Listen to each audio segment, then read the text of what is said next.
don't get distracted, you don't get stuck, and you don't set up things to get stuck on. That's what this chapter is about. Stop setting up things to get stuck on.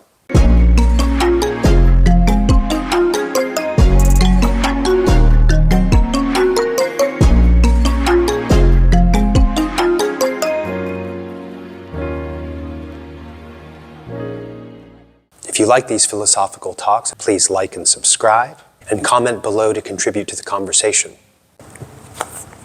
It's Tao Te Ching Chapter 3, Stephen Mitchell. Transliteration, I think we'll stay with that. And so like before, we'll do a read through and then we'll go line by line. If you overesteem great men, people become powerless. If you overvalue possessions, people begin to steal.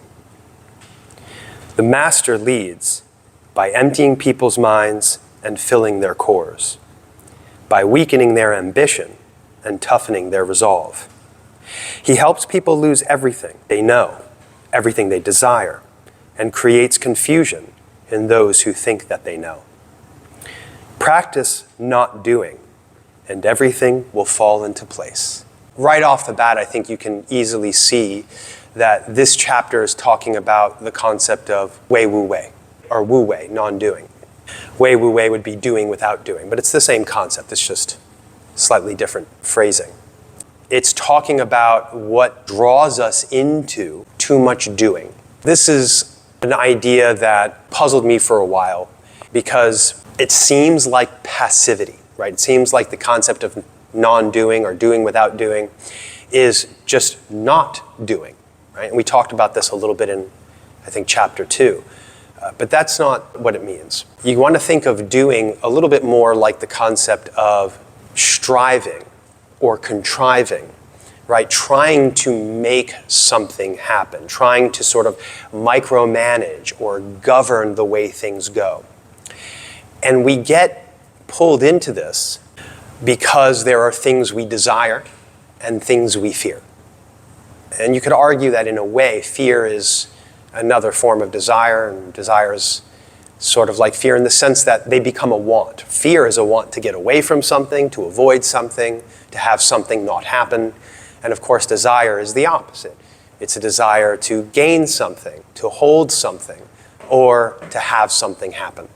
This chapter, I think, is talking about how we end up trapping ourselves in this sort of dance of fear and desire, and then get stuck in the rat race, so to speak, of chasing after things and running away from things. So let's go ahead and take it line by line. If you overesteem great men, people become powerless. If you overvalue possessions, people begin to steal. So overesteeming great men, people become powerless. This means that if you hold some types of people as being in some way superior, you sort of give them power, social power in a manner of speaking, then people who are not those people lose power. And so you set some people above some other people, and now you have this distinction. And then those who are powerless will want power, or will feel resentful towards those who have it. So the idea here is that when you create that kind of a distinction, you create an imbalance. Same thing as if you overvalue possessions, people begin to steal. So if you start having things that are considered to be more valuable, then you create the desire for those things in other people. Just as if you have people who are more esteemed than other people, you create envy in them, right? To want to have that esteem, right? So you create the problem in society, right? The problem comes when you have something that is set above something else. It goes on to say, the master leads by emptying people's minds and filling their cores. It's interesting that it says filling their cores because that can be taken in a number of ways. I've read other translations that say filling their bellies, and I'll touch on both of those. So emptying their minds and filling their cores, it's meaning to take away all of the things that you think, for example, in society are better, and just focus on your needs. In other words, you don't build all these so-called kind of castles in the sky of value systems. This is better than that. This is better than this. This person is better. Having that is better than having this or not having that. Instead, you just go, well, hold on, what do you need? What really sustains you at the core? And so filling your bellies, of course, talks about more obvious needs like food. But filling your core could also talk about attending to your spirit, to your mental and emotional needs. And by setting up all these things that you're supposed to want, you actually can be distracted. In other words, society sets up all these things that you're supposed to want. And we sort of do this to ourselves together as a group, as a community of humans. But then it can distract you from the things that you actually need. And we can spend our whole lives chasing after things that are not meaningful, not fulfilling, and not important, because we bought into the people who are esteemed and the things that are considered valuable.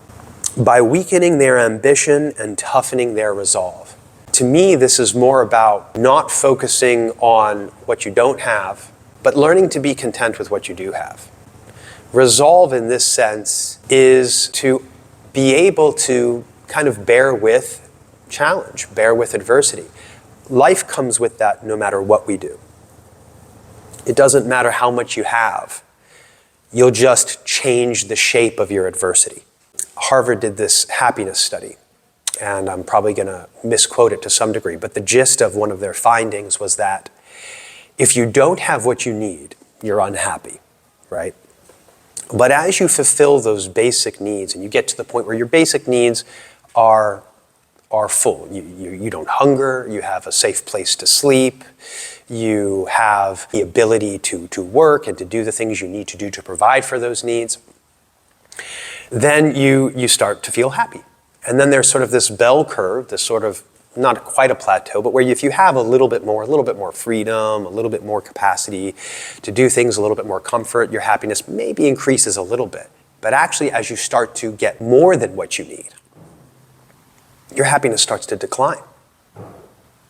Because that starts to come with its own set of stresses. And they found, if I'm correct, that the people who seem to be the happiest are the people who live relatively simple lives, right? And so I think this is what the Tao Te Ching is telling us here. Weaken your ambition. Don't want so much. Don't go after so much. Just, focus on being able to be content with what you need. And those needs are full. And also recognizing that life will always have its challenges, no matter how much you have. You will never eradicate the bad weather. You will never eradicate some degree of negative experience. It's part of life, and if you have some resolve, you'll even learn to appreciate those things for what they are. He helps people lose everything they know, everything they desire, and creates confusion in those who think they know. Right? This is just saying, how do you solve the problem created by these stratification of value within your life and within society? It doesn't have to just be society, it can be in your own life. You set some things above other things, and you just tell yourself a story about what you need and where you have to go. It's saying, well, what you do is you make everybody forget all that, or you confuse them. I think Socrates was kind of famous for this in his own way. Right? One of the things that Socrates did is he would go into the square and talk to people and start questioning them and breaking down their presuppositions until he made them realize that they didn't know anything, right? That all the things they thought they knew or believed were based on things they couldn't completely substantiate. And he was famous for saying, the only thing that I know is that I know nothing. And in the Eastern philosophical parlance, this is the concept of the beginner's mind. This is the concept of no mind. You're not clinging to specific ideas. You might remember me referring to the concept of the image. It was this big revelation for me that I realized once you start to think of something in a certain way and define it, then it either ends up in a category that is more good or less good. That's our primary categorization, because that's kind of how we survive, right? We survive by figuring out what will benefit us, what will further our lives, and what will potentially harm us or obstruct our goals. And so we're constantly scanning the world for these things, and then we kind of create these definitions. That's good, that's bad. That's good, that's bad. Like you, don't like you, that kind of thing. We, through doing that, create these frameworks that we bring to bear in reality, and you can get stuck in that. So you have to kind of break that down, constantly break that down, constantly question whether or not that's true and bring fresh awareness to what you're looking at. Let go of those models and look again, right?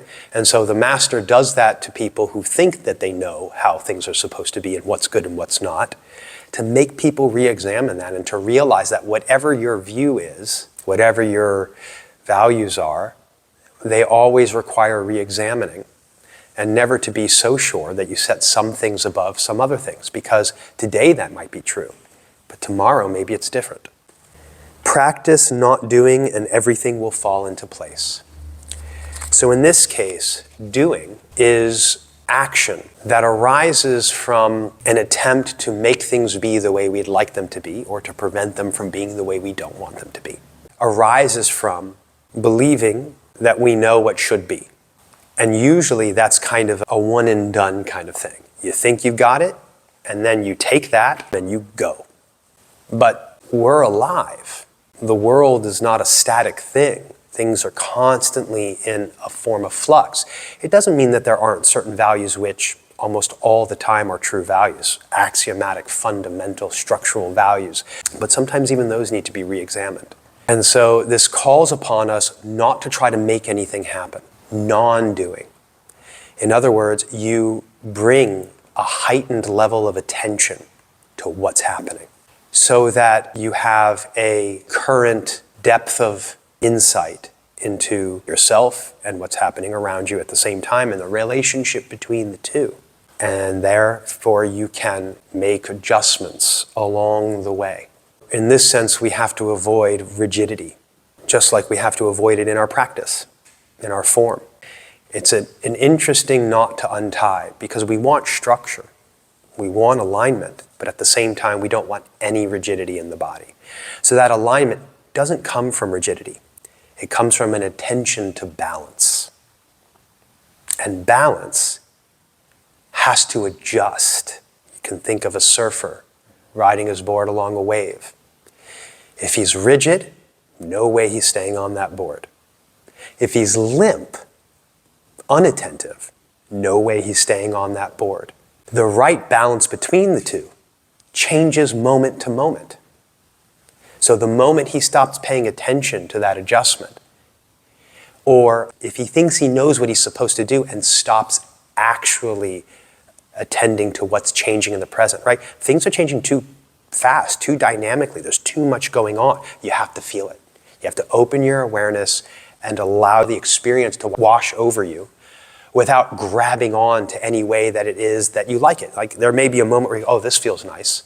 And you want to hold on to that because it feels so nice. But then things change.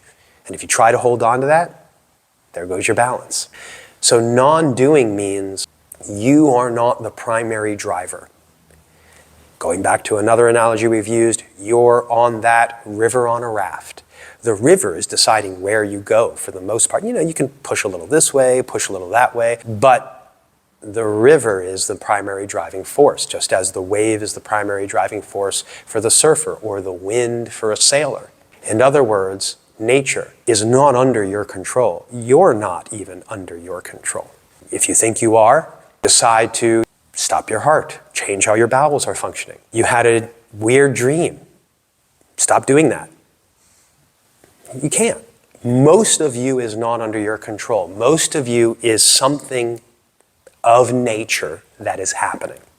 Your primary job is to attend to it, to understand and gain insight in time. Right? This is the idea of meditation.